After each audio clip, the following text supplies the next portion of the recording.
नमस्कार, मैं डॉक्टर रजनीश कुमार आप सभी का एक बार फिर से हार्दिक स्वागत करता हूं। प्रिय विद्यार्थियों, आज के वीडियो लेक्चर में हम यूपी, एलटी, जीआईसी, जीडीसी मुख्य परीक्षा के दृष्टिकोण से जो मॉडल पेपर आप सभी के सामने प्रस्तुत कर रहे थे, उसी में मॉडल पेपर 1 के आंसर को लेकर हम यहाँ पर हाजिर हैं।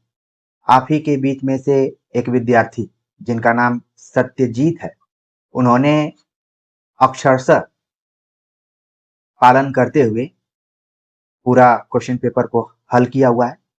20 प्रश्न इन्होंने हल किया और इनके उत्तर लिखने की जो शैली रही, ढंग रहा, अच्छा रहा। और मुझे लगा कि ऐसे विद्यार्थी जो लगातार मॉडल पेपर के आंसर को लेकर इंतजार कर रहे हैं, हालांकि हमने 100 लिखित प्रश्नों की सीरीज बहुत पहले ही आप सभी के सामने रख दी है और बीच-बीच में उस सीरीज के आधार पर तमाम विद्यार्थियों ने अपनी कॉपियां भेजी थी।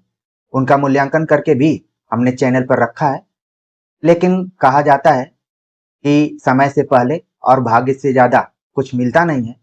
तो तमाम ऐसे विद्यार्थी जो मेंस के डेट का इंतजार कर रहे थे और उन्होंने प्रण किया था कि जब तक मेंस की डेट नहीं आ जाएगी, प्री का एग्जाम नहीं हो जाएगा, तब तक हम 100 लिखित प्रश्नों की सीरीज को नहीं देखेंगे। लेकिन जैसे जैसे मेंस एग्जाम डेट नज़दीक आती जा रही है, ऐसे विद्यार्थी परेशान होते जा रहे हैं या फिर अब वो इस खोज में है कि आखिरकार कोई बताए कि सही मायने में उत्तर कैसे लिखना है या फिर पेपर कैसे आ सकते हैं। तो हमने अलग-अलग तरीके से प्रयास किया हुआ है। प्रिय विद्यार्थियों, मुझे ये कहने में बिल्कुल संकोच नहीं हो रहा है कि हम सभी किसान परिवार से जुड़े हुए हैं। आप भले ही मुझे शिक्षक मान रहे हों, लेकिन अभी अपने अंदर हमने अपने परिवेश को रखा हुआ है। चूँकि हम सभी किसान परिवार से जुड़े हुए हैं, मेहनतकश परिवार से जुड़े हुए हैं और हमने खेत जोतते हुए देखा हुआ है कि कैसे ट्रैक्टर से खेत की जुताई होती है और एक बार नहीं, 2-3 बार उसकी जुताई होती है। इसके बाद उसके ऊपर पाटा चलता है, जिसको कि पूर्वांचल में हम सभी हेंगी के शब्द का प्रयोग करते हैं और एक खेत पूरा समतल हो जाता है और इसमें किसी नए बीज को डाला जाता है और फिर बाद में वो खेती लहलहाती हुई दिखाई देती है। तो यही मानकर चलिए कि हमने 100 लिखित प्रश्नों की सीरीज जब आप सभी के सामने रखा था, तो मुझे मालूम था कि एक वक्त आएगा जब आप सभी परेशान होंगे, बेचैन होंगे। इसीलिए हमने प्री के साथ-साथ मेंस की भी तैयारी शुरू कराई थी और तमाम विद्यार्थी उस समय काफ़ी मन लगाकर पढ़ रहे थे। कुछ के पेपर अच्छे गए, कुछ के पेपर खराब चले गए। तो ये उतार-चढ़ाव तो होता रहता है। लेकिन अब ऐसे विद्यार्थी जिनको लग रहा है कि वो यूपी, एलटी, जीआईसी और जीडीसी के मेंस में शामिल हो सकते हैं, वो लगातार चैनल से जुड़ रहे हैं, मॉडल पेपर को हल कर रहे हैं। सत्यजीत के अतिरिक्त लगभग 10 विद्यार्थियों ने पूरा कंप्लीट करके भेजा हुआ है। कुछ विद्यार्थियों ने एक-एक, 2-2 पेज भी लिखकर भेजा है और तुरंत उन्होंने कहा कि आप मूल्यांकन करके बताइए कि हमारा कितना अंक आ सकता है। तो हमने उनसे कहा कि आप पूरे प्रश्नों को हल करिए, वक्त लेकर हल करिए, भेजिए, तभी समग्र रूप में मूल्यांकन हो सकता है। तो चलिए हम देखते हैं कि आखिरकार जिस विद्यार्थी की कॉपी है, उन्होंने प्रश्नों के उत्तर कैसे दिए हुए हैं और उनको अधिकतम कितने अंक मिल सकते हैं। आप सभी अगर अभ्यास कर रहे होंगे तो निश्चित तौर पर इससे आप मिलान करेंगे। ठीक, तो देखिए यहाँ पर पहला प्रश्न पूछा गया था, आदिकाल के नामकरण की समस्या पर अपने विचार व्यक्त कीजिए। तो इन्होंने आंसर दिया कि साहित्य के इतिहास लेखन में नामकरण और काल विभाजन को लेकर विवाद रहा है। खासतौर से आदिकाल को लेकर तो ज्यादा ही विवाद रहा है और शुक्ल जी का इन्होंने एक कथन उद्धृत किया। ठीक है, फिर इसके बाद जो विवाद शुरू हुआ था, उसमें सबसे पहला प्रयास किसने किया, उसका जिक्र इन्होंने किया, ग्रियर्सन का किया। ग्रियर्सन ने किस नाम से आदिकाल को पुकारा। ग्रियर्सन के बाद मिस्र बंधुओं ने इसे किस नाम से पुकारा? महावीर प्रसाद द्विवेदी ने आदिकाल को किस नाम से पुकारा? फिर आचार्य रामचंद्र शुक्ल ने वीरगाथा काल जो नाम दिया, सबका इन्होंने उल्लेख किया है। और साथ में अन्य जो भी विद्वान रहे हैं आदिकाल को लेकर नाम दिए हुए हैं, उनको लेकर इन्होंने अपनी बात रख दी। लेकिन सत्यजीत को और इनके जैसे तमाम विद्यार्थियों को यहां ध्यान रखना है कि प्रश्न में कहा गया था कि अपने विचार को व्यक्त करना है। इन्होंने पूरा कंटेंट सही लिखा हुआ है, जो विषय वस्तु होनी चाहिए पूरा इन्होंने बतलाया, लेकिन यहां पर इनको संक्षेप में अपना भी मंतव्य देना था कि तमाम नामों के बीच जो आदिकाल है ये सर्वमान्य नाम कहा जा सकता है, क्योंकि इसमें सारी चीजें मौजूद हैं। चाहे वो साहित्य के दृष्टिकोण से बात करें, चाहे भाषा के दृष्टिकोण से बात करें, तो यहाँ पर सत्यजीत ने थोड़ा सा यहाँ पर अपने उत्तर को कमजोर कर दिया है। इसलिए 8 में इनको अगर हम नंबर दें तो 6 नंबर यहाँ पर इनको मिल जाएंगे। 6 नंबर भी काफी नंबर हो सकते हैं। अगर इन्होंने अपना विचार भी व्यक्त कर दिया होता तो 6.5 नंबर इनको मिल गए होते, 7 भी मिल सकते थे। इन्होंने बहुत ही अच्छे से अपने विचारों को रखा हुआ है, तथ्यों को रखा है। ठीक, प्रश्न को देखना है, फिर उसके आंसर पर दोबारा, जैसे मान लीजिए आप उत्तर लिख रहे हैं तो अपने दिमाग में प्रश्न को रखिए, एक बार रिवाइज करके जाइए, साइकिल बना लीजिए इस तरीके से कि एक उत्तर लिखना शुरू किए और फिर अंत में एक बार फिर से क्वेश्चन के ऊपर जाइए कि आखिरकार क्वेश्चन क्या कह रहा था, क्वेश्चन में किस चीज पर हमें ध्यान देना था। तो यहाँ पर अपने विचार को भी देना था कि तमाम नामों में कौन सा नाम सर्वमान्य रहा। ठीक, आगे बात करते हैं। अगला जो प्रश्न था कि भक्ति काल की सामान्य विशेषताओं पर प्रकाश डालिए। तो इन्होंने सीधे विशेषताओं को लेकर लिखना शुरू कर दिया। नाम स्मरण का महत्व, इसमें इन्होंने बतलाया कि जो भक्ति काल है उसमें नाम स्मरण को महत्व दिया गया। खासतौर से जो संत काव्य है उनकी कविताओं में ज्यादातर नाम स्मरण का महत्व दिखलाई देता है, लेकिन इन्होंने सूरदास का एक उल्लेख किया हुआ है।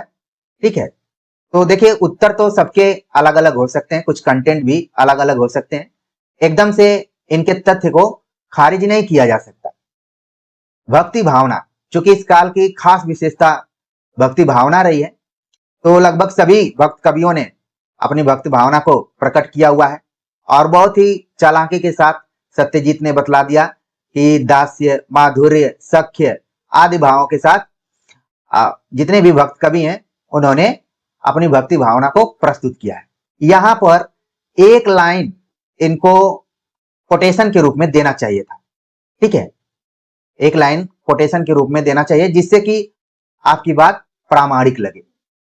समतामूलक समाज की स्थापना, भक्ति काल की खास विशेषता रही समतामूलक समाज की स्थापना, चाहे वो निर्गुण भक्ति रही चाहे सगुण भक्ति रही, इन्होंने अच्छे से इस बात को रखा। समतामूलक समाज के साथ साथ समन्वय की जो चेतना थी उसको भी इन्होंने इंगित किया और एक कोटेशन यहाँ पर दे दिया है। कोटेशन को ध्यान में रखना है कि जैसे इन्होंने लिखा जाति पाति पूछे नहीं कोई, तो यहां से करके फिर नीचे से लाइन को देना है जिससे कि इनका कोटेशन साफ साफ यहाँ पर उभर कर सामने आए। प्रिय विद्यार्थियों, आपको ध्यान रखना है कि सैकड़ों कॉपियों के बीच में आपको अपने कॉपी को दिखलाना है कि मेरी कॉपी बेहतर है, हमको बेहतर अंक मिलने चाहिए, तो उसी हिसाब से अपनी प्रस्तुति भी आपको देना है। इन्होंने बतलाया कि गुरु का महत्व भक्ति काल में कवियों ने प्रस्तुत किया है। तो यहाँ पर देखिए इन्होंने जायसी का एक कोटेशन ले लिया है, चाहते तो ये कबीर का भी दे सकते थे, ठीक है, लेकिन इन्होंने जायसी का लिया हुआ है। कोटेशन का थोड़ा सा इनको ध्यान रखना पड़ेगा और जो विद्यार्थी इसी तरीके से कोटेशन लिख रहे हैं वो बराबर बराबर में रखें, ठीक, ताकि कोटेशन उभर कर सामने आए। तो 8 नंबर का क्वेश्चन था और सत्यजीत जी ने सामान्य विशेषताओं पर चर्चा की। लगभग इन्होंने कथ्य पर जोर दिया हुआ है, शिल्प पर इनका ध्यान बिल्कुल नहीं। शिल्प पर इनको 2 लाइन लिखना चाहिए था, 2 लाइन शिल्प पर भी लिखना चाहिए था कि भक्ति काल में किन किन भाषाओं का प्रयोग किया गया, जैसे अवधी और ब्रज भाषा का प्रयोग किया गया, छंदों का किस तरीके से प्रयोग किया गया, खासतौर से आप दोहा, चौपाई इत्यादि का प्रयोग किया गया, गीतात्मकता भक्ति काल की खास विशेषता रही। तो अगर टू दी पॉइंट नहीं लिख पा रहे हैं तो इसको 2 लाइन में समेट दें, ताकि जो एग्जामिनर है उसको उत्तर में संपूर्णता नजर आए, समग्रता नजर आए। तो जो भी खामियां हैं हम यहाँ पर बतला रहे हैं, और निश्चित तौर पर जितने विद्यार्थी इन मॉडल पेपर्स को हल कर रहे हैं वो निश्चित तौर पर अपनी कॉपी को एक बार दोबारा देखने का प्रयास करेंगे और उसके हिसाब से उसमें कुछ जोड़ेंगे, कुछ घटाएंगे। ठीक है। अगला जो प्रश्न था, छायावाद की प्रमुख विशेषता बताइए। तो छायावाद की विशेषताओं को लिखते हुए सीधे सीधे इन्होंने प्रमुख विशेषताओं पर ही आंसर लिखना शुरू कर दिया। तो वैयक्तिकता के बारे में इन्होंने बतलाया कि छायावादी काव्य की पहली विशेषता है वैयक्तिकता, और इन्होंने महादेवी वर्मा के कोटेशन से एक बात को कंप्लीट किया हुआ है। ठीक है, आप महादेवी वर्मा या फिर पंत, निराला, प्रसाद किसी का भी कोटेशन दे सकते हैं। सौंदर्य चेतना, जो दूसरी विशेषता रही सौंदर्य चेतना, उसको लेकर इन्होंने बात की है। एक कोटेशन, यहां पर एक ही लाइन का कोटेशन, लेकिन कोटेशन देना चाहिए। आप ध्यान रखिए, आप अपने उत्तर में बिना कोटेशन के, खासतौर से ऐसी परीक्षा जिसमें कि आपको उसी के आधार पर नौकरी मिलने जा रही, जैसे बीए और एमए की भी कॉपियां बहुत सारे विद्यार्थियों ने अच्छे तरीके से लिखा होगा। ठीक है, उसमें आपके परसेंटेज हाई जा सकते हैं, लेकिन आपको वहां पर केवल डिग्री या सर्टिफिकेट मिलेंगे, लेकिन यहाँ पर तो नौकरी मिल रही है। दोनों बारीकियों का भी ध्यान रखना है। आपको एक ही लाइन का कोटेशन देना है। प्रकृति चित्रण इसी युग की खास विशेषता रही, तो यहाँ पर इन्होंने चीजों को बतलाते हुए एक कोटेशन दिया है। ठीक है, कोटेशन दे दिया। छायावाद की अगली विशेषता रहस्य भावना, जिसको लेकर आचार्य रामचंद्र शुक्ल इत्यादि ने भी विचार विमर्श किया। तो इन्होंने 8 नंबर के हिसाब से अच्छा नंबर लिखा। ठीक है, अगर इनके दूसरे नंबर का मैं मूल्यांकन करूं, नंबर यहाँ पर मैं देना भूल गया, तो इसमें भी मैं इनको 6 नंबर दूंगा, क्योंकि जो शिल्प पक्ष था इनका वो छूट गया था। आगे इसको शामिल करेंगे, तब ये अधिकतम 7 नंबर तक जा सकते हैं। एक अच्छी बात यह है कि इनके लेखन में मात्रात्मक त्रुटियां कम है, या यूं कहें कि न के बराबर है। ठीक है, तो एक चीज ये तो अच्छी बात है। और राइटिंग क्या है कि जब आपकी तैयारी अच्छी रहती है, कॉन्फिडेंस अच्छा रहता है और दिन अच्छा रहता है, तो आप जो यहाँ पर अभ्यास किए हुए हैं उससे भी बेहतर कर सकते हैं। अब जो तीसरा क्वेश्चन था, इसमें भी इन्होंने एक मिसिंग पॉइंट छोड़ा है। शिल्प का इन्होंने बिल्कुल उल्लेख नहीं किया है। कम से कम 2 लाइन में बतलाना चाहिए कि छायावादी जो काव्य है वो किस बोली में है, खड़ी बोली। ठीक है, लाक्षणिकता का प्रयोग किया गया। आप शब्द शक्तियों में देखेंगे तो इसीलिए तो उसको छायावाद कहा गया कि बात कुछ कही जा रही है और मुख्यार्थ में बाधा उत्पन्न हो रही है। और इसमें मानवीकरण अलंकार की खास विशेषता रही, प्रतीकों और बिंबों का भी प्रयोग किया गया। तो इन सारी चीजों को भी यहाँ पर रखना है, और खास तौर से मुक्त छंद की भी बात इस युग में की गई है। तो आपका उत्तर पूरा कंप्लीट होता है। यहाँ पर हम आपको 6 नंबर ही देंगे। ठीक, अब हम बात करते हैं अगले प्रश्न पे कि हिंदी गद्य साहित्य का उद्भव विकास पर प्रकाश डालिए। तो हिंदी गद्य साहित्य का उद्भव को लेकर क्या क्या घटनाएं घटी, जैसे फोर्ट विलियम कॉलेज का इन्होंने उल्लेख किया। इसके बाद ईसाई मिशनरियों ने जो योगदान दिया है उसको लेकर इन्होंने यहाँ पर लिखा। यहाँ पर ध्यान रखना है ईसाई शब्द कैसे लिखा गया है, उसको भी ध्यान में रखना है आपको। ठीक, पत्र पत्रिकाओं का क्या योगदान रहा। ठीक, शिक्षा का प्रचार कैसे हुआ, समाज सुधार आंदोलन को लेकर, यानी कि उस जमाने में हर तरीके के लोग गद्य के विकास में अपना योगदान दे रहे थे। ठीक, तो अपेक्षाकृत समय प्रबंधन का ध्यान रखते हुए जितना उत्तर लिखा जा सकता था यहाँ पर सत्यजीत जी ने लिखा हुआ है। और इसमें कम से कम उन 4 जो शुरुआती गद्यकार थे 4, और राजा शिव प्रसाद सितारे हिंद और राजा लक्ष्मण, इनका भी आपको उल्लेख करना चाहिए था। और साथ में भारतेंदु जी का भी आपको उल्लेख करना चाहिए कि उन्होंने अलग अलग विधाओं के माध्यम से गद्य का विकास किया। और 1873 में उन्होंने ये भी कहा कि हिंदी नए चाल में ढली।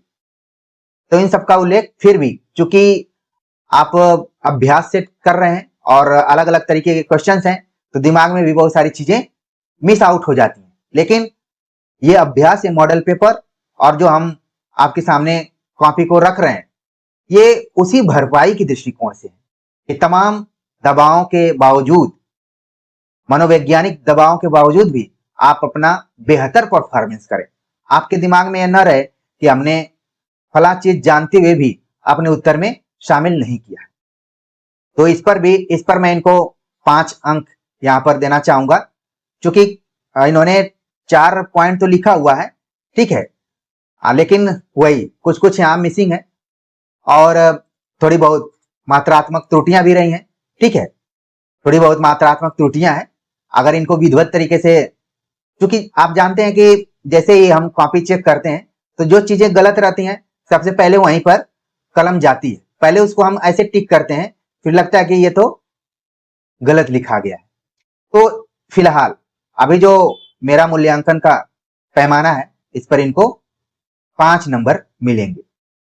अगला प्रश्न है, अलंकार की परिभाषा देते हुए उपमा एवं रूपक अलंकार को उदाहरण सहित इनका परिचय देना। तो इन्होंने बहुत ही अच्छे से इसकी शुरुआत की। अलंकार की परिभाषा इन्होंने कोटेशन के माध्यम से दी और दंडी के का भी अलंकार संबंधी परिभाषा का भी उल्लेख किया।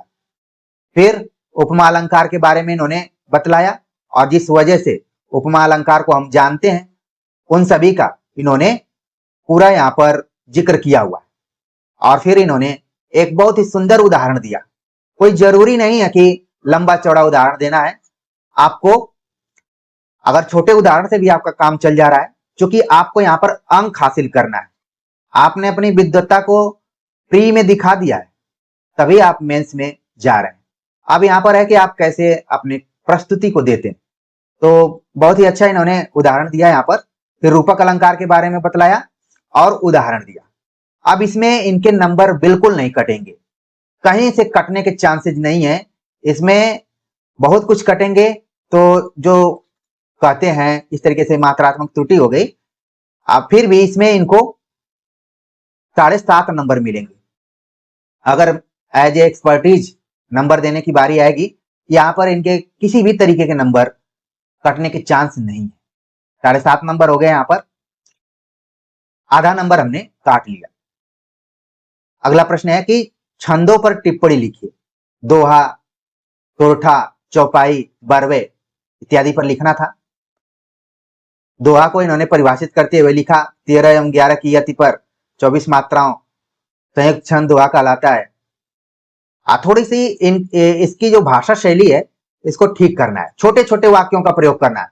एक चीज ध्यान रखना है, आप छोटे छोटे वाक्यों का प्रयोग करेंगे तो चीजें समझ में आएंगी। पहले आपको बतलाना चाहिए कि दोहा किस प्रकार का छंद है, ठीक है, अर्ध सममात्रिक छंद, प्रथम और तृतीय में कितनी कितनी मात्राएं हैं, फिर द्वितीय और चतुर्थ में कितनी कितनी मात्राएं हैं। फिर इसके बाद आप एक सुंदर उदाहरण इन्होंने दे दिया। सोरठा के बारे में इन्होंने बतलाया कि दोहा का उल्टा है। अब जब उल्टा लिख दिया या विलोम लिख दिया, एक ही बात है, आपको समझाने की जरूरत नहीं है कि उल्टा या विलोम। किसी एक शब्द का प्रयोग कीजिए, यहां पर किसी एक शब्द का प्रयोग कीजिए, या तो उल्टा लिखिए या तो विलोम लिखिए। आपका समय भी बचेगा और आपका वाक्य भी सही होगा। पूरा बतला दिया यहां पर, और इन्होंने एक उदाहरण यहां पर प्रस्तुत कर दिया, ठीक।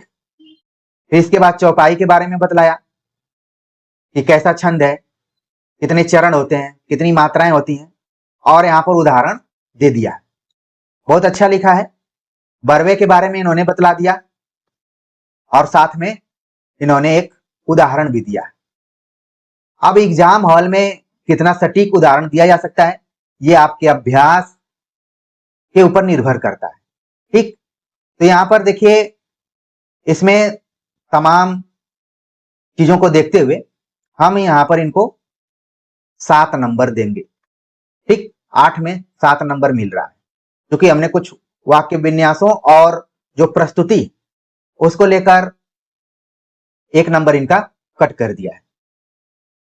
ठीक, फिर भी बहुत अच्छा नंबर पा रहे हैं। अगला प्रश्न है, निम्नलिखित मुहावरों और लोकोक्तियों का अर्थ स्पष्ट करते हुए वाक्य प्रयोग कीजिए। वाक्य प्रयोग करना यहां पर, जंगल में मंगल करना, इन्होंने उसका अर्थ बतलाया, फिर वाक्य प्रयोग किया। तो प्रिय विद्यार्थी, यहां पर 2 काम आपको करने पड़ रहे हैं, एक तो अर्थ बतलाना पड़ रहा है और दूसरा वाक्य प्रयोग करना पड़ रहा है। अनी पर कनी चाटना, तो अर्थ इन्होंने बतलाया, फिर वाक्य प्रयोग किया। टूट चाप नहीं जुरे रिसाने, अर्थ बतलाते हुए वाक्य प्रयोग किया। और वाक्य प्रयोग भी एकदम जो वातावरण या सिचुएशन है जिसके लिए ये उदाहरण सटीक बैठ सकता है, वही इन्होंने देने का प्रयास किया। ये भी बहुत ध्यान रखा जाता है आपके उत्तर में। जैसी बहे बयार पीठ तब तैसी दीजे, अर्थ बतलाया और वाक्य प्रयोग किया। तो काफी इन्होंने बेहतर लिखने का प्रयास किया है। इसमें इनको 7.5 नंबर मिलेंगे। देने वाले इनको 8 भी दे सकते हैं। अभी हमने आधा नंबर इनका अपने पास रखा हुआ है, फिर भी बहुत अच्छा इनका परफॉर्मेंस है। अगला प्रश्न है, निम्नलिखित वाक्यांशों या पदबंधों के लिए एक एक शब्द लिखिए। जो कहीं से लौट कर आया, प्रत्यागत। अच्छा, मान लीजिए आप एग्जाम में जा रहे हैं, हो सकता है कि आपके क्वेश्चन पेपर में सब छपा हो, बस आपको लिखना हो प्रत्यागत। जो अपनी जन्मभूमि छोड़कर विदेश में वास करता हो, प्रवासी। जिसे करना बहुत कठिन हो, दुष्कर। जिस पर अभियोग लगाया गया हो, अभियुक्त। तो यहां पर इनके पूरे नंबर मिल रहे हैं, कोई ऐसा नहीं है कि इसको काटा जा सकता है। तो 8 में 8 नंबर यहां पर इनका हो गया। निम्नलिखित संस्कृत के प्रमुख रचनाकारों पर टिप्पणी लिखिए। कालिदास को लेकर लिखना था, तो इन्होंने बताया कि संस्कृत कवियों में कालिदास श्रेष्ठ हैं, इन्हें कवि कुलगुरु कहा जाता है। इनके इतने महाकाव्य हैं, शेक्सपियर। ठीक है, इनको 1-2 पॉइंट और जोड़ने चाहिए था, जैसे कि उपमा के लिए काफी जाने जाते हैं, और इनका जो नाटक है अभिज्ञान शाकुंतलम, उसी के कारण तो ये इनको शेक्सपियर इत्यादि कहा गया। इन 2 पॉइंट को रखना चाहिए था। ठीक, फिर भी ठीक है, कोई दिक्कत नहीं। भवभूति के बारे में बतलाया कि इनका समय कब से कब था, इनका जन्म कहाँ हुआ था, इनको कौन सी उपाधि दी गई है, इनका जो प्रिय रस कौन सा है। बेहतर, अच्छा लिखा है। भारवी को लेकर, अर्थ गौरव के लिए भारवी जाने जाते हैं। ठीक है, और इनका जो महाकाव्य है किरातार्जुनीयम, बतला देना चाहिए था कि 18 सर्गों में लिखित किरातार्जुनीयम। फिर भी इन्होंने ठीक लिखा है, अगर जिस हिसाब से टिप्पणी है। माघ के बारे में लिखना था कि ये किससे प्रेरित थे, शिशुपाल वधम इनकी रचना है, कितने सर्गों में है, और इनको बतलाना था माघे संति त्रयो गुण। ये सब बचा कर क्या करेंगे, इनको लिखना है। ठीक, तो लेकिन फिर भी इनका बेहतर परफॉर्मेंस रहा, बेहतर रहा। चूंकि ये लिखित वाला था, तो इसमें इनको 6 नंबर यहां पर हमारी तरफ से मिलेगा। 7 भी मिल सकता है। एकदम से जो न्यूनतम अंक मिलने चाहिए उसी पर मैं दे रहा हूं। अधिकतम की सीमा तो वही है जो पूर्णांक है। इससे एक और पता चलेगा, अगर इसी तरीके से विद्यार्थी अभ्यास करते हुए मेंस एग्जाम में जो फाइनल मैच जिसको कहा जा सकता है, अगर उसमें परफॉर्मेंस करते हैं तो मेरिट का निर्धारण भी किया जा सकता है। इस चीज का भी हम अवलोकन कर लेंगे। हिंदी से संस्कृत में अनुवाद कीजिए। नदी कोश भर टेढ़ी है, नदी क्रोशम कुटिला। सज्जन पाप से घृणा करता है, सज्जन पापात जुगुप्सते। राम के साथ सीता वन जाती, रामेण सह सीता वनम गच्छति, बालिका घर जा रही है, बालिका गृहम गच्छति। इसमें तो इनको पूरे नंबर मिलेंगे, 8 नंबर हो गए यहाँ पर। अगर इस तरीके से हम देखें तो अभी तक हमने इनके 80 नंबरों का मूल्यांकन किया है, और एक बार हम देख लेते हैं कि टोटल कितने नंबर यहाँ पर इनके हो रहे हैं। 8 नंबर हो गए यहाँ पर, 14, 8 6 14, 14 8 22, 22 7 29, 29 आप देख रहे हैं 29, और 7 यहाँ पर 36, 36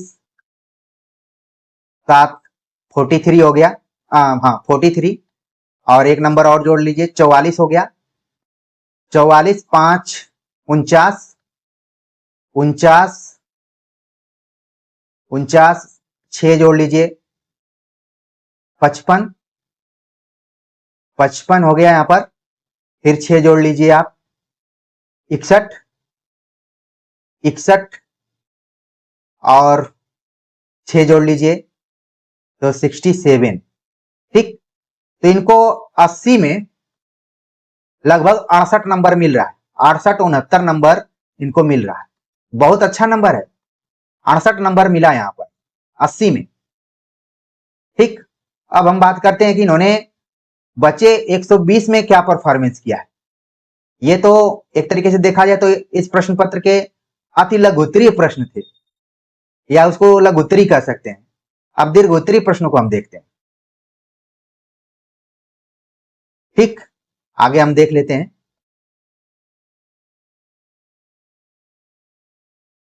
काव्य दोष क्या है, उदाहरण सहित स्पष्ट कीजिए। तो काव्य दोष को लेकर इन्होंने बतलाया कि वे तत्व जो काव्य की सुंदरता और अर्थ को कमतर करते हैं या उसमें बाधा उत्पन्न करते हैं, काव्य दोष कहलाता है। काव्य दोष को लेकर कब कब आचार्यों ने चर्चा की, उसका इन्होंने यहाँ पर विवेचन किया। वामन के अनुसार उन्होंने बतलाया कि दोष किस तरीके का उन्होंने माना। फिर इसके बाद तमाम आचार्यों का उल्लेख यहाँ पर इन्होंने किया, मम्मट इत्यादि का भी जिक्र किया है। और फिर बतलाया कि काव्य दोष शब्द दोष, रस दोष और अर्थ दोष के हिसाब से निर्धारित किए गए। कई जगहों पर आप देखेंगे कि वाक्य दोष इत्यादि को भी शामिल किया गया है, लेकिन इन्होंने खास मम्मट के अनुसार ज्यादा जोर दिया है और विश्वनाथ के अनुसार भी बतलाया हुआ है। कई आचार्यों को इन्होंने शामिल किया, शुरू में ही काव्य दोष को लेकर इन्होंने विचार किया हुआ है। ठीक, इसके बाद इन्होंने कुछ उदाहरण दिए, जैसे श्रुति कटुत्व दोष। तो श्रुति, इनको श्रुति ठीक से लिखना है, कटुत्व दोष यानी कि जो सुनने में कठोर और बुरे लगते हैं, और पूरा इन्होंने अच्छे से बतलाया और यहां पर एक उदाहरण भी दिया है। फिर च्युत संस्कृति दोष। तो यहां पर शब्द कैसे सही लिखा गया है उसको थोड़ा सा इनको ध्यान रखना पड़ेगा। फिर ग्राम्यत्व दोष। एक चीज है कि इन्होंने उन्हीं दोषों को उठाया है जो आमतौर पर याद रह जाते हैं। आपको भी ऐसे ही करना है, ऐसा नहीं कि आप अपने आंसर में कुछ इस तरीके से कठिन विषय वस्तु को बनाएं जो कि खुद आप जाकर उसमें फंस जाएं। आपको आसान रास्ता ही चुनना है। आप देखेंगे कि आपका समय भी बचेगा, आपका उत्तर भी अच्छा हो जाएगा। तो इन्होंने ठीक ठाक लिखा है, इस पर इनको हम 10 नंबर दे सकते हैं। हिंदी क्षेत्र में बोली जाने वाली बोलियों का संक्षिप्त परिचय दीजिए। तो इन्होंने बतलाया कि हिंदी भाषा कई बोलियों से मिश्रित भाषा है, 5 उपभाषाओं और 17 बोलियों से इसका निर्माण होता है। और फिर उन्होंने बतला दिया कि राजस्थानी हिंदी, पश्चिमी हिंदी, पूर्वी हिंदी, पहाड़ी हिंदी, बिहारी हिंदी, ये सब बतला दिया। और फिर कुछ प्रमुख बोलियों का विवरण इन्होंने दे दिया है और बहुत ही सावधानी के साथ दिया है। और मुझे अच्छा लग रहा है कि जब प्रश्नों की व्याख्या करते समय हम जो की पॉइंट्स बतलाते हैं, क्लू देते हैं, उन पर इन्होंने विशेष ध्यान रखा है। जैसे खड़ी बोली को उन्होंने बतलाया, फिर ब्रज भाषा के बारे में बतलाया, इसके बाद अवधी के बारे में बतलाया और फिर भोजपुरी के बारे में बतलाया। यानी कि अगर हम हिंदी साहित्य पढ़ते हैं तो खासतौर से ध्यान देंगे तो इन्हीं बोलियों का ज्यादा असर है हिंदी साहित्य पर, चाहे वो खड़ी बोली हो, ब्रज भाषा हो, अवधी हो, भोजपुरी हो। तो इन्होंने बेहतर तरीके से अपने उत्तर को लिखा हुआ है। इसमें इनको बहुत अच्छा नंबर मिल सकता है। हमारे हिसाब से इनको 12 में 11 नंबर दिया जा सकता है, तमाम चीजों को देखते हुए। ठीक है, अच्छा लिखा है। अब यही परफॉर्मेंस से फाइनल एग्जाम में करें तो ज्यादा बेहतर रहेगा। उम्मीद है कि करेंगे, क्योंकि इन्होंने हाथ में कलम और कॉपी उठाया है, न कि एआई या जीपीटी इत्यादि का प्रयोग किया है और मसीहा बनने की कोशिश की। ऐसा कुछ नहीं, इन्होंने लिखने का प्रयास किया है, बहुत बेहतर लिखा है। 11 नंबर भी इनको कम पड़ जाएंगे अगर देखा जाए तो। अगला प्रश्न है, आत्मकथा और जीवनी में अंतर स्पष्ट कीजिए और दो आत्मकथाओं की तुलना कीजिए। तो इन्होंने शुरू में ही आत्मकथा के बारे में बतलाया। यहां पर इनको एक चीज ध्यान रखना है, अंतर बतलाते समय इस फॉर्मेट को अपनाना है। ये वाला फॉर्मेट अपनाएं तो ज्यादा बेहतर होगा। ठीक है, फिर भी इन्होंने ठीक लिखने का प्रयास किया है, कोई दिक्कत नहीं है। अब देखते हैं कि दो जो आत्मकथाएं हैं कौन कौन सा इन्होंने लिया। यहां पर दो आत्मकथाओं की तुलना भी करनी थी, तो मुझे वो दो आत्मकथाएं इनके उत्तर में नहीं दिख रही हैं, शायद लिखते समय ये मिस कर गए हों, तो यहां पर इनका नंबर कटेगा। ठीक है, अब इनका नंबर सीधे 8 नंबर पर पहुंच गया, ये चीज ध्यान में रखना है। ठीक है, अब एक अनुमान आपको लग रहा होगा कि आखिरकार नौकरी वाली जो मुख्य परीक्षा की कॉपियां होती हैं, जो ईमानदारी से चेक होती हैं, जैसे हम चेक कर रहे हैं, तो इसी तरीके से उत्तर देखा जाता है। ऐसा नहीं कि हमने आंख बंद करके बोल दिया कि बहुत बेहतर लिखा हुआ है और फिर इनको अधिकतम नंबर दे दिया। चूंकि इन्होंने क्वेश्चन में जो एक और अंश पूछा गया था, दो आत्मकथाओं की तुलना करना है, मिस कर दिया है। आपको भी आगे ध्यान रखना है। ठीक, आगे बात करते हैं। अगला प्रश्न है कि भारतीय काव्य शास्त्र के प्रमुख काव्य सिद्धांतों की समीक्षा कीजिए। इसको इन्होंने बेहतर तरीके से लिखा। रस संप्रदाय के बारे में बतलाया और रस संप्रदाय की चर्चा करते हुए जो रस सूत्र है इसकी भी बात की। अलंकार संप्रदाय के बारे में बात किया और भामा का जो अलंकार को लेकर जो विचार रहे उनको भी बतलाया। रीति संप्रदाय के बारे में बात की, ध्वनि संप्रदाय के बारे में भी इन्होंने बात की। काव्य शास्त्र पर और व्याकरण पर इनकी अच्छी पकड़ दिखलाई दे रही है मुझे। वक्रोक्ति संप्रदाय के बारे में भी लिखा इन्होंने। ठीक, औचित्य संप्रदाय, यानी सभी संप्रदायों के बारे में इन्होंने बेहतर तरीके से लिख दिया है। ठीक, तो इनको आंसर के हिसाब से यहां पर 10 नंबर हम दे रहे हैं। ठीक, भाषा विज्ञान की परिभाषा, क्षेत्र तथा उनकी शाखाओं पर प्रकाश डालिए। तो इन्होंने भाषा विज्ञान को परिभाषित किया, भोलानाथ तिवारी का जिक्र करते हुए एक प्रामाणिक परिभाषा दिया। इसके बाद उसके क्षेत्रों के बारे में बात किया, ध्वनि, पद, वाक्य, अर्थ। ठीक, फिर प्रमुख शाखाएं जो रही हैं, ध्वनि विज्ञान, पद या रूप विज्ञान, वाक्य विज्ञान, अर्थ विज्ञान, इन सब का जिक्र इन्होंने किया और बेहतर उत्तर लिखा। 10 अंक। आपके दिमाग में आ रहा होगा कि 2 अंक क्यों कट रहे हैं। 2 अंक कुछ थोड़ी बहुत राइटिंग को लेकर, कुछ त्रुटियों को लेकर, और कई बार आप देखते हैं कि अधिकतम अंक देने में भी जो एग्जामिनर है, देने के लिए मैं 12 नंबर दे सकता हूं, अच्छा लिखा है पूरा, मैं इसलिए बोल रहा हूं, लेकिन कुछ अपने बचाव भी होते हैं। तो यहां पर सारी चीजों को हम ध्यान में रख रहे हैं।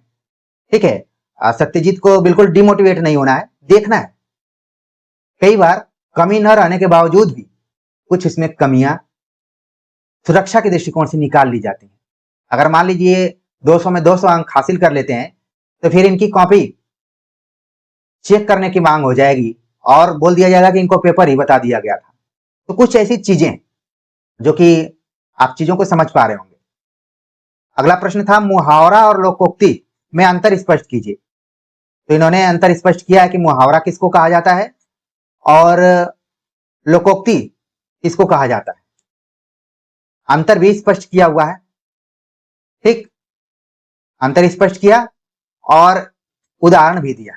बेहतर उत्तर, यहां पर इन्होंने बहुत ही बेहतरीन तरीके से यह अंतर रखा कि आखिरकार मुहावरे का उदाहरण क्या होगा। अक्सर जिसके अंत में ना होता है वो मुहावरे के अंदर होता है, और बाकी जो लोक में है कि नाच ना आवे आंगन टेढ़ा या जल गगरी छलकत जाए, बहुत ही व्यावहारिक उत्तर इन्होंने चुना है। क्योंकि ये व्याकरण का पोर्शन है तो इसमें हमने पूरा नंबर देने का प्रयास किया। हाँ, चाहते तो इनका कुछ कुछ नंबर यहाँ पर कट जाता, जैसे मात्रात्मक त्रुटियों के हिसाब से, ठीक है, कुछ कुछ मात्रात्मक त्रुटियां बिंदु की थोड़ी बहुत हैं, ठीक है, फिर भी हमने 11 नंबर दिया चूंकि इसके पहले वाले में हमने कट कर दिया था। देवनागरी लिपि की विशेषताओं को लिखिए। इन्होंने अच्छे से लिखा, वर्णमाला का वैज्ञानिक वर्गीकरण बेहतरीन तरीके से लिखा, उच्चारण और लेखन की समानता, जो बोला जाता है वही लिखा जाता है, मात्राओं में स्पष्टता, छोटी की मात्रा है छोटी, बड़ी की मात्रा है बड़ी, छोटा ऊ बड़ा ऊ जो भी है स्पष्टता है, कम जगह का घेरना। इन्होंने उदाहरण भी दिया यहाँ पर, जैसे महेश्वर या हिंदी मतलब देवनागरी में लिख रहे हैं और रोमन में लिख रहे हैं, पूरा अच्छे से दिया है। निश्चितता, ये भी है कि जो हम लिखते हैं वो निश्चित क्रम होता है, ठीक। और बाकी इसके शब्द भंडार को लेकर इन्होंने बतला दिया कि देवनागरी लिपि या जो हिंदी भाषा है, या फिर देवनागरी लिपि केवल हिंदी में ही नहीं बल्कि संस्कृत, मराठी, बांग्ला, गुजराती आदि में भी इसका प्रयोग होता है। 11 नंबर, अच्छा लिखा है, बहुत अच्छा लिखा है। टिप्पणी लिखने के लिए दिया गया था यहाँ पर पृथ्वीराज रासो। तमाम ऐसे विद्यार्थी हैं जो कमेंट करके पूछ रहे थे कि आखिरकार टिप्पणी को भी 125 शब्दों में लिखना है या फिर सामंजस्य बनाना है। प्रिय विद्यार्थियों, सामंजस्य बनाना है। यहाँ पर सत्यजीत ने काफी अच्छा सामंजस्य बनाया हुआ है। ऑलरेडी मैंने इनकी कॉपी एक बार पढ़ ली है, आप सभी को पढ़ाने के लिए, बताने के लिए, लाइव बताने के लिए, इस चीजों को आप देखिए। हो सकता है कि तमाम विद्यार्थी अपनी कॉपी को भेजें और उनकी कॉपी चेक करते करते समय पता चला एग्जाम आ गया तो उनको दुख पहुंचेगा, वो 2-4 गाली मुझे दे भी सकते हैं कि खाली कहने के लिए उन्होंने कहा कि अपनी कॉपी भेजिए। लेकिन चीजों का, बहुत चीजों का ध्यान रखना पड़ता है। तो हमारी लेकिन कोशिश रहेगी कि जो इस तरीके से मेहनती कॉपियां रहेंगी, हमने शुरुआती दौर में ही कहा कि मॉडल पेपर में को हल करते समय जो अच्छी कॉपियां रहेंगी, जो लगेगा कि इनको डिस्कस करेंगे तो अन्य विद्यार्थियों का, ऐसा नहीं कि सत्यजीत से मेरा कोई परिचय है या फिर मैं उनको जानता हूं, दूर दूर तक कोई रिश्ता नहीं, बस रिश्ता है तो अनुराज हिंदी एकेडमी पर जो भावनात्मक रिश्ता है वही है और बाकी कुछ नहीं।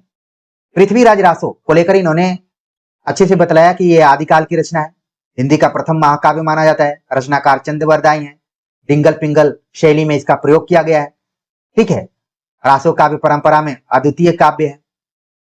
तमाम चीजों के बारे में इन्होंने चर्चा की और समय रहते इन्होंने बतला दिया कि पृथ्वीराज रासो की प्रामाणिकता पर संदेह भी है, इसके ऐतिहासिकता को लेकर संदेह भी है। अच्छा नंबर, अच्छा मतलब इन्होंने प्रयास किया। अगर 3 नंबर का हो तो मैक्सिमम मिल सकता है। इसी तरीके से लिखना है। टिप्पणी को देखकर तमाम विद्यार्थी एकदम से कलम छोड़कर नीचे रख दे रहे थे कि भाई हम ऐसे क्वेश्चन पेपर को नहीं हल कर पाएंगे। प्रिय विद्यार्थियों, हिंदी विषय के जो विद्यार्थी हैं वो मेहनत कश परिवार से जुड़े हुए हैं, मेहनत करने वाले वर्ग से जुड़े हुए हैं, किसान परिवार से जुड़े हुए हैं, अपनी पीढ़ी को सुधारने का प्रयास कर रहे हैं, हमारे ही बैकग्राउंड से जुड़े हुए हैं। आप लोग क्यों मेहनत से दूर भागते हैं? हमें मालूम है कि टेक्निकल चीजों का प्रयोग करके, एआई का प्रयोग करके, अन्य चीजों का प्रयोग करके आप खुश तो हो सकते हैं, लेकिन जो अंदर की खुशी आनी चाहिए, जो आपकी कॉन्फिडेंस को बढ़ाए, वो तो कलम उठाने पर ही बढ़ेगा। तो देर मत कीजिए और तुरंत कलम और कॉपी उठाइए और सत्यजीत की तरह जीत की तरफ बढ़िए, सफलता की तरफ बढ़िए।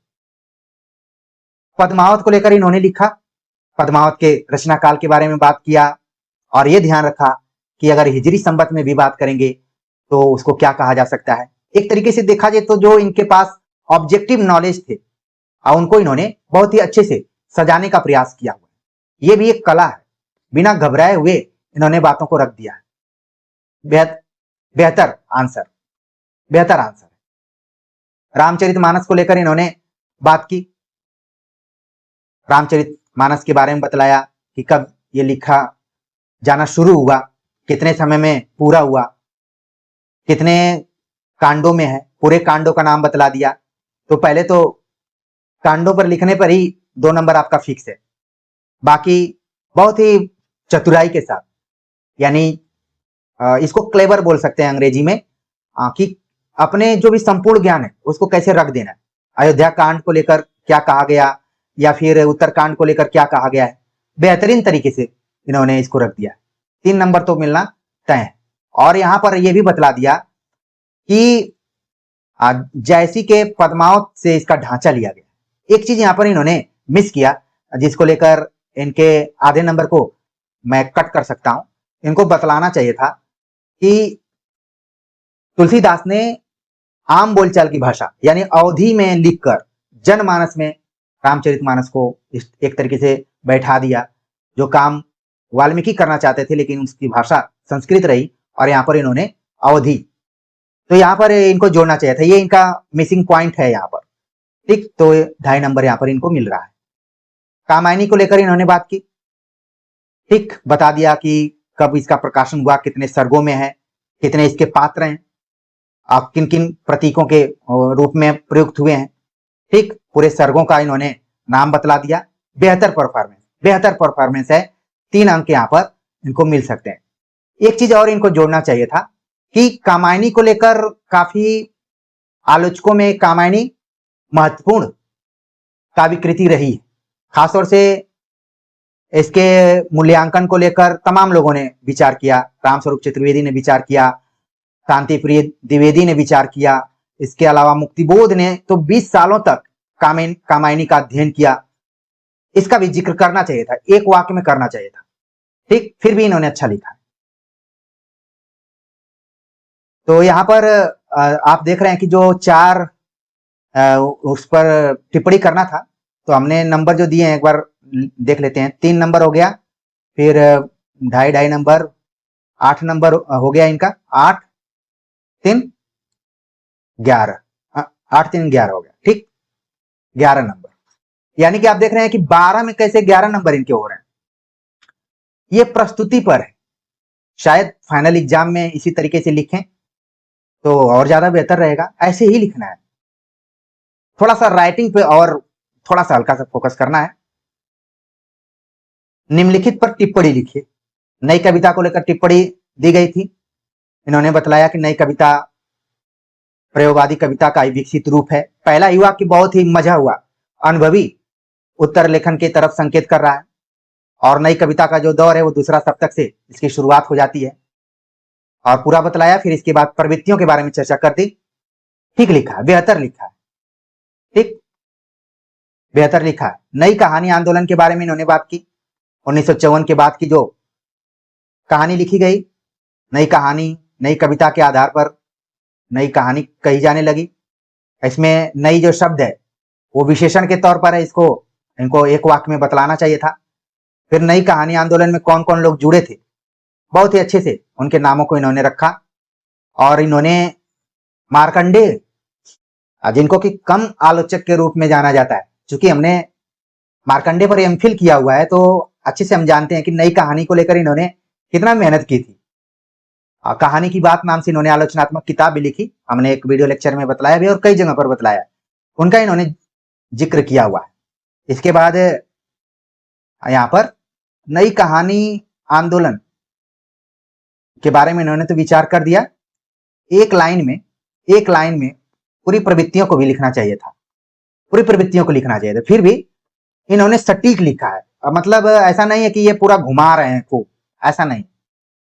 तार सप्तक, बड़ा ही इन्होंने ध्यान रखा कि आखिरकार तार सप्तक वही है जिसको कि दुनिया पहला सप्तक के रूप में जानती है, लेकिन कहीं भी पहला सप्तक कहने पर आपकी अज्ञानता को ही वो चीज प्रदर्शित कर रही। तार सप्तक यानी कि 1943 में जो तार सप्तक का संपादन हुआ और कौन कौन लोग उसमें जुड़े उसके बारे में बतलाया गया। 7 कवियों का उल्लेख इन्होंने कर दिया है। ठीक, भूषण, भूषण शब्द भारत भूषण, तो लिखते समय कई बार गलतियां हो जाती हैं, तो फिर भी बेहतर रामविलास, ध्यान रखिए यहाँ पर इनके कुछ नंबर कट सकते हैं, नंबर कट सकते हैं क्योंकि मात्रात्मक त्रुटियां कुछ कुछ हैं। और ना जाने बहुत सारे विद्यार्थियों को, जो हमारे बीए के विद्यार्थी हैं, अब वो बोलते हैं कि सर हमने बहुत अच्छी कॉपी लिखी थी, हिंदी के सर ने नंबर नहीं दिया, कई बार शिकायतें आती हैं। लेकिन यही सब त्रुटियां रहती हैं, क्योंकि जो बीए एमए की कॉपियां होती हैं उनको देखने वाला कोई नहीं है। कई जगहों पर पुनर्मूल्यांकन की बात होती है, कई जगहों पर तो आप पुनर्मूल्यांकन भी नहीं करा सकते, लेकिन यहाँ पर देखिए आपके पास मौका है। सत्यजीत के साथ साथ जितने भी अन्य विद्यार्थी इन परीक्षाओं की तैयारी कर रहे होंगे, वो भली भांति देख रहे होंगे कि न चाहते भी गलतियां हो जाती हैं। राष्ट्रीय काव्य धारा, राष्ट्रीय काव्य धारा यानी कि राष्ट्रीय सांस्कृतिक काव्य धारा भी छायावाद के साथ साथ यानी समानांतर चलती रही, और पूरा इन्होंने बतलाया। और इस काव्य धारा से संबंधित कौन कौन से कवि रहे, बहुत ही बेहतर तरीके से इन्होंने। मोहनलाल द्विवेदी तो मैंने नहीं सुना है, बल्कि सोहनलाल द्विवेदी जरूर नाम है, तो इस चीज को आप क्लेरिफाई कीजिए। सियाराम शरण गुप्त, सियाराम भी ठीक से आपको लिखने की जरूरत है। तमाम चीजों को करते हुए आपने अंतिम समय में रोहित शर्मा की तरह अपने विकेट को खो दिया। स्वाधीनता, बहुत बेहतर आप परफॉर्मेंस कर रहे थे, लेकिन आपने अचानक ऐसा लग रहा है कि आप थक गए। कोई जरूरी नहीं है कि आप केवल खेल में ही थकते हैं, कॉपी लिखते समय भी थकान होती है। तो यहाँ पर 2 नंबर। ठीक, तो अगर हम टिप्पणी पर देखें तो इनको कितने नंबर मिल जा रहे हैं? 2, 2 4, 4 2 6, 6 2 8, एक 9 नंबर मिले। 12 नंबर में इनको 9 नंबर मिल रहे हैं। 9 नंबर कटे हैं मात्रात्मक त्रुटियों पर। आखिरी प्रश्न जो कि टिप्पणी के तौर पर है, अभिज्ञान शाकुंतलम के ऊपर लिखना था। अभिज्ञान शाकुंतलम महाकवि कालिदास रचित उत्कृष्ट रचना है। रचना की जगह पर आप नाटक लिखें तो ज्यादा बेहतर। 7 अंकों का नाटक है। इसमें राजा दुष्यंत और शकुंतला की प्रसिद्ध प्रेम कहानी का वर्णन है, बहुत ही अच्छा लिखा। ठीक, 3 अंकों में 3 अंक मिल जाएंगे पूरे। उत्तर रामचरितम के बारे में लिखा, भवभूति द्वारा लिखित, 7 अंकों में है, पूरा इन्होंने बेहतर तरीके से लिखा। करुण रस, ठीक, इसमें भी इनको 3 नंबर मिलेंगे। इसके बाद किरातार्जुनियम के बारे में इन्होंने लिखा, बेहतर तरीके से लिखने का प्रयास किया यहाँ पर। ठीक, कुछ मात्रात्मक त्रुटियां हैं जिसकी वजह से नंबर यहाँ पर कुछ कट सकते हैं। शिशुपाल बधम को लेकर भी इन्होंने लिखा, बेहतर लिखा है, 3 अंक। तो हम देख लेते हैं कि कितने अंक इनको मिल रहे हैं। 3 हो गया यहाँ पर, 2 5, 5 3 8, 8 3 11, बेहतर नंबर मिल रहे हैं। अब हमें जोड़ने में थोड़ा सा मशक्कत करना पड़ेगा। आप ध्यान से देखिए कि इस कॉपी पर 200 में कितने अंक मिल जा रहे हैं।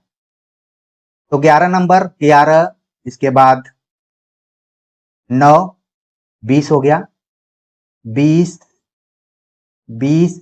इसके बाद हम देखते हैं 11, 31, इसके बाद देखते हैं 31, फिर 11, 42 हो गया, 42, 11, 42 में 11 जोड़ेंगे 53, इसके बाद 10 जोड़ दीजिए 63 हो गया। इसके बाद हम देखते हैं 10, 73, फिर देखते हैं 8, 73, 8, 81, 81 हो गया, में 11 जोड़ेंगे तो 92 नंबर हो गया यहाँ पर, 92 नंबर, इसके बाद 10, 102 नंबर। ठीक है, 102 नंबर हो गए और 80 नंबर पहले थे। तो देखा जाए क्योंकि इन्होंने मॉडल पेपर को घर पे बैठ के पूरा हल किया हुआ है, और हमने ये ध्यान नहीं दिया कि ये मॉडल पेपर था, ये मेंस एग्जाम का था। ईमानदारी से इनकी कॉपी का हमने पूरा मूल्यांकन किया और जिस तरीके से इन्होंने लिखा था उन सारी चीजों को एक तरफ रखते हुए कि इन्होंने 10 घंटा में लिखा है कि 2 घंटा में लिखा है कि 3 घंटा में लिखा है, हमने कुछ नहीं ध्यान दिया, केवल ध्यान दिया कंटेंट पे। तो 182 नंबर इनके जा रहे हैं। अब 182 में अगर आप 2 का भाग देंगे तो बहुत ज्यादा नंबर हो रहा है, बहुत ज्यादा नंबर हो रहे हैं, ठीक है, 90% हो रहा है। लेकिन अभी तक आपने देखा होगा कि 90% किसी भी मुख्य परीक्षा में नहीं मिलता है। अगर आप 65 से 70% भी पा रहे हैं, यानी आप तैयारी कर रहे हैं, तो आपका टारगेट क्या होना चाहिए? 140 नंबर से 150 नंबर के बीच में आप अपना टारगेट बनाकर चलिए। बाकी जो भी पेपर होगा, पैटर्न होगा, देश का वातावरण होगा, वो सारे बहुत आपको प्रभावित कर सकते हैं। तो प्रिय विद्यार्थियों, नंबर तो बहुत ज्यादा मिल गए, क्योंकि हमने कंटेंट पर नंबर दिया, बता दिया हमने कि ये कितने दिनों में लिखे हैं ये नहीं पता है मुझे, कंटेंट देखा उसके हिसाब से मूल्यांकन किया, और ऐसे ही अभ्यास करते रहेंगे तो 182 तो नहीं इनको मिलेगा, तो कम से कम 160 नंबर तो मिल ही जाएगा। 160 नंबर मिल सकता है, कोई बहुत बड़ी बात नहीं, ठीक है। फिर भी 140 से 150 के बीच में अपना आप रखिए, इससे कम नंबर, क्योंकि प्रतियोगिता का दौर है, तमाम तरीके के विद्यार्थी हैं, बहुत सारे विद्यार्थी साइलेंट तैयारी करने वाले हैं, ठीक है। इसी तरीके से बहुत लोगों को लग रहा होगा कि इस प्रश्न पत्र को कौन भला हल कर रहा होगा। सत्यजीत ने तो अभी तक जितना भी हमने पढ़ाया हुआ है सबका इन्होंने भेजा हुआ है, इनका एक पेपर हमने हल करा दिया। अब दूसरे की बारी है, किसी दूसरे विद्यार्थी का जो पूरे प्रश्न पत्र को हल करके वो भेजते हैं, तो निश्चित तौर पर हम देखेंगे। कुछ विद्यार्थियों ने कहा कि आप अपना नंबर बता दीजिए, पूरी जिम्मेदारी के साथ आप सभी समय का ध्यान रखते हुए इस पे केवल अपने अपने नोट्स को, यानी नोट्स को मतलब कि जो आपने मॉडल पेपर हल किया है उसको ईमानदारी से भेज देंगे। और कोई भी अगर समस्या हो तो एक बार आप व्हाट्सएप मैसेज जरूर करेंगे। मैसेज के बिना, मान लीजिए कोई 10 बजे रात में फोन कर दे रहा है, कोई 11 बजे रात में फोन कर दे रहा है, कोई वर्किंग टाइम में फोन कर दे रहा है, जिसको जब याद आए फोन कर, ऐसे नहीं करना है। आप फोन करने से पहले एक अच्छा सा मैसेज कि मैं फला हूं, मुझे ये समस्या है, और सर जब आपको मौका मिले आप जरूर इसको कर दीजिए। क्योंकि मैं क्लियर करना चाहूंगा कि प्रिय विद्यार्थियों, मैं कोई पेशेवर शिक्षक नहीं हूं, मेरे पास भी बहुत सारे काम हैं, लेकिन फिर भी जो मेहनत का परिवार के विद्यार्थी हैं, जो कुछ करना चाहते हैं, उनके लिए भला हम 30 मिनट 45 मिनट क्यों नहीं निकाल सकते हैं, जरूर निकालेंगे। तो अनुशासन, नैतिकता और तमाम जिम्मेदारियों को ध्यान में रखते हुए ही आप इस संपर्क नंबर पे आप वो करेंगे। नहीं तो वरना आपने देखा होगा कि बहुत सारे लोग फ्रंट पे ही अपने नंबर को दे देते हैं, क्योंकि वो व्यावसायिक दृष्टिकोण से अपना काम करते हैं। यहाँ पर 6 वर्ष हो गए पढ़ाते हुए, आपने कभी भी किसी तरीके का फीस पेड कोर्स नहीं सुना होगा, और ना आगे आप सुनेंगे। हाँ, बस इतना सुनेंगे कि हाँ फला जगह हम पढ़ रहे थे, उन्होंने गाइड अच्छा किया, और केवल गाइड से ही नहीं काम चलता है, आपको खुद इस पे उतरना पड़ेगा। तो आप वो काम कीजिए, ठीक है। तो चीजों का ध्यान रखना है आपको, अनावश्यक आपको फोन कॉल नहीं करना है। बहुत सारी चीजें हैं, उनका आप निश्चित तौर पर ध्यान रखेंगे, न कि नंबर मिल गया तो जब आपकी याददाश्त वापस आई और तुरंत आप याद करने लगे। तमाम ऐसे विद्यार्थी हैं जिनसे मेरी बातचीत होती रहती है, ऐसा नहीं है कि मैं अपने को एकदम मशीन बना लिया हूँ, लेकिन परेशान होने वाले नहीं। जैसे कुछ बहुत विद्यार्थी जो कि काम नहीं करते हैं, खाली परेशान होते रहते हैं, तो थोड़ा सा उसको भी आपको ध्यान रखना है, ठीक है। बातें बहुत हैं, उम्मीद है कि इस कॉपी को आप लोगों ने देखा होगा, और उस हिसाब से आपके अंदर भी एक एनर्जी आई होगी, यार हम तो फालतू में एआई और जीपीटी के बारे में सोच रहे थे, मेहनत तो ऐसे करना है। आप तो जब मेंस एग्जाम में जाएंगे तो सारी चीजें आपकी बाहर रहेगी तो कलम आपके साथ रहेगी, वो जो एक बंद कमरे में आपके हाथों को मजबूत कर रही थी, वो कलम रहेगी, आपका एडमिट कार्ड इत्यादि रहेगा, और आप रहेंगे। सच्चाई तो यही है, अंतिम समय में यही सब काम में आएंगे। तो प्रिय विद्यार्थियों, आप मेहनत कीजिए और मेहनत करेंगे तो आपको किसी के पीडीएफ की जरूरत नहीं पड़ेगी, आपका नाम उस सेलेक्टेड पीडीएफ में जरूर आएगा। और जानकर हमें भी खुशी होगी कि विद्यार्थी ऐसे होने चाहिए जो खरीदे नहीं जा सकते, जो केवल मेहनत कर सकते हैं और सीधे सटीक दिशा में अपने लक्ष्य को देखते हैं।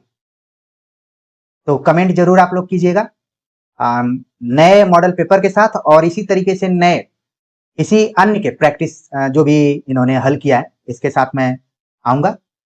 मिलते हैं नए टॉपिक के साथ, तब तक के लिए नमस्कार।